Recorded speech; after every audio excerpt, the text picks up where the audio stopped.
So we were doing the Ouija board and we said, are you a spirit? And we got the answer, yes. What's your name? And it spelled out Legion.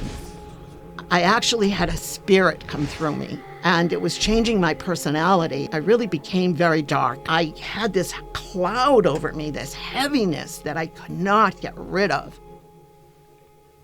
Judaism was just part of daily life. Our families, we all lived within maybe a 3 or 4 block radius of each other.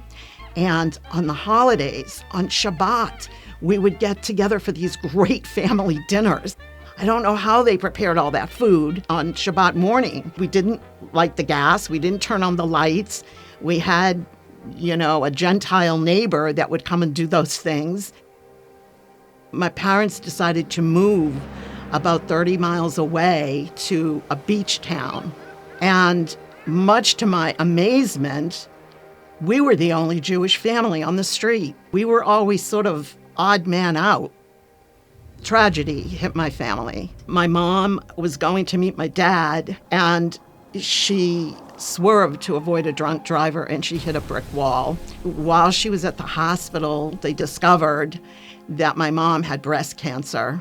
I watched her slip away. My mother was the most charitable, giving, kind human being. All she wanted to do was do good for people. Where was God? Where was God? I had really kind of lost myself, lost my connection that I had known since I was a little girl, my connection to God, and it felt so empty. There was a part of me that was like a big hole in my heart. We started doing things that I had never done and never envisioned doing in my life, like hanging out in bars. Started clubbing and getting involved with lots of men. Tried marijuana a little bit.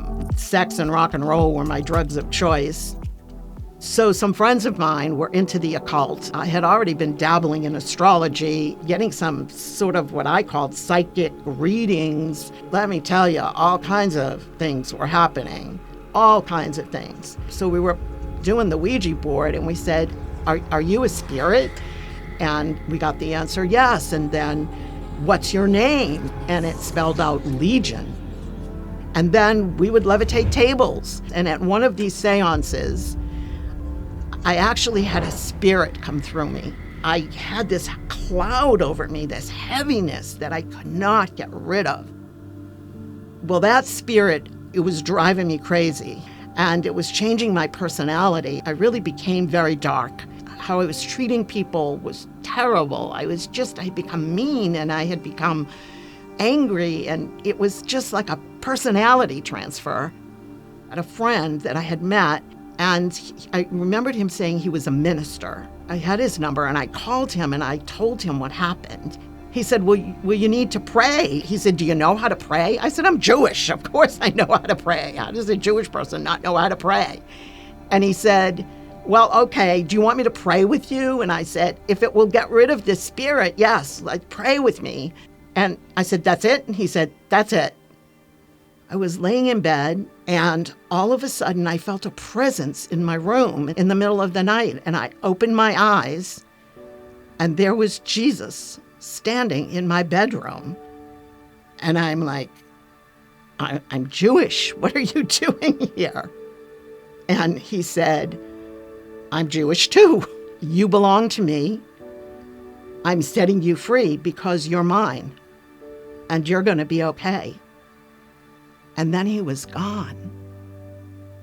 Along, this time, my friends, they always went to church. And there was a revival. The pastor, Jerry Macklin, gave an altar call. The thing I remember him saying is, if you have a broken heart, come now to the altar because Jesus is the healer of broken hearts. The whole history of my life, from when my mom died, the heartbreak of all of that just flooded me. And somehow I knew if I got to that altar, that was where my healing would come. There was an answer. There was an answer to all this pain I had been in for so long. And I just kept remember saying, Jesus is in my heart. Jesus is in my heart. Jesus is in my heart. And it was transformational. I really started to think about my family, and I was thinking, oh boy, how are they going to receive this? Went to visit my brother. He went ballistic. He lost his mind. And this brother that I had been so close to threw me out of his house.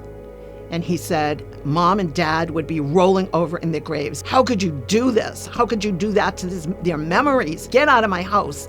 I never want to see you again.